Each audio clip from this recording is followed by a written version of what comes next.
And the reason I'm shooting this video today, as always, hey, this is Thran. But the reason I'm shooting this video today is to prove that the shield was light.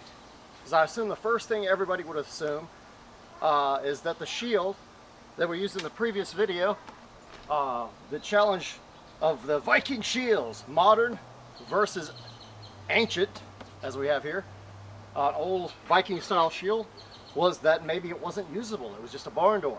And no, it is quite heavy, heavier than I would like. I plan on actually altering it, like thinning it out. That's why I figured putting the mail on, using a real sword, moving the shield around. Not only is it extremely heavy compared to what I would like, but it's still functional and can be used, as you can see in the video. I'm wearing armor, and I have a sword, and yes, it is strenuous if one has to move rapidly with it a lot. But if you were going to use it in a shield wall situation, I think this would be much better than some of the lighter shields, I agree.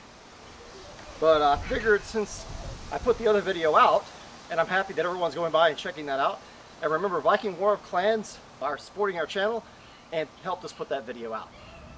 So what I'd like to say is be sure and play the game. I think that's an excellent company, especially since they'll support historical projects such as this shield.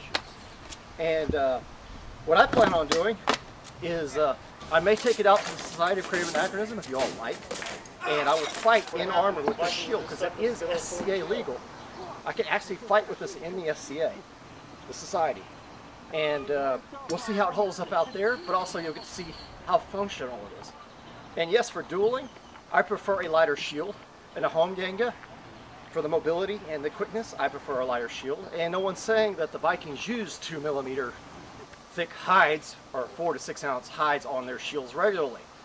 I'm just saying that even though the planks are thin and pine, depending on what you cover them with, you end up with a totally different shield. And I'm also not saying that very thin hides, under 1mm thick, are weak, because we know better than that. If you were accepting arrows, which I would have the shield out in front of me, and be trying to hide behind it, then they're going to have to come through a long way to get to you. And if you're wearing mail or some kind of padded jerkin or lots of cloth, chances are, even with arrows going farther than they did in the video for Joerg Sprave, our challenge, the time-traveling Viking, be sure and check his video out as well.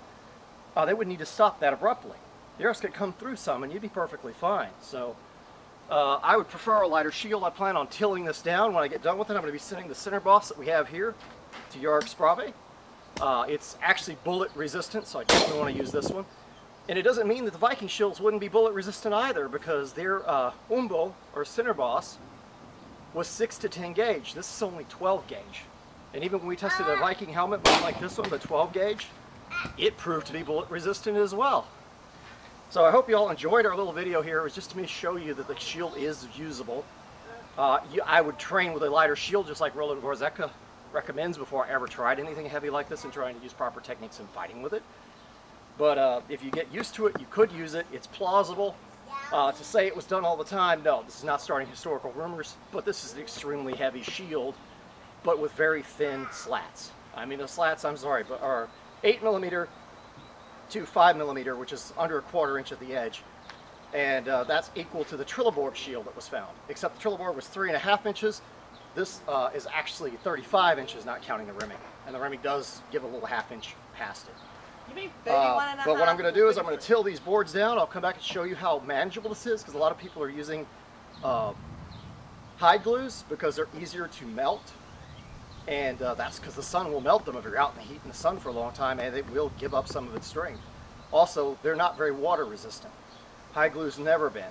So casing glue seems to be the way to go if you want something durable, but we'll also see if that's a disadvantage if it's harder to take apart. Because I will take this apart, I'm going to thin it out to a 1/4 inch and about 1/8 of an inch, and even thinner at the very edge, and then put a layer of the hide back on. So that's going to be a cool project.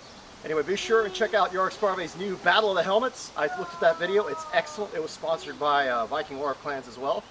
And be sure, and if you haven't seen it and you just saw this video for some reason, go and see my previous video. I know it's 20 minutes long, but it took every minute of it for all the exciting action and all the information from history that was needed to explain this shield here and how fun it was to build. And oh, Patreon, I will be having a special video on this shield here which can be tailored any way you want. You can use lighter hides, different kinds of hides. You can use goat hide, deer hide, the cow hide like I used. You could thin it out or get thinner hide if you want to do anything under 1 millimeter. But historically, a lot of historians believe a 1 millimeter thickness is good. This is over 2 millimeters, the hide, so yes, very good. But anyway, Thor's going to get dump water on us. Oh yeah, Thor is going to rain down upon us any moment. And I thought this was a perfect time to do it with the thunder and lightning in the background and the rain stirring in the distance. Them churning the new brew, I guess. Anyway, Sif and Thor are brewing for us, I guess, in the sky. Anyway, I hope you all enjoyed this. And as usual, farewell.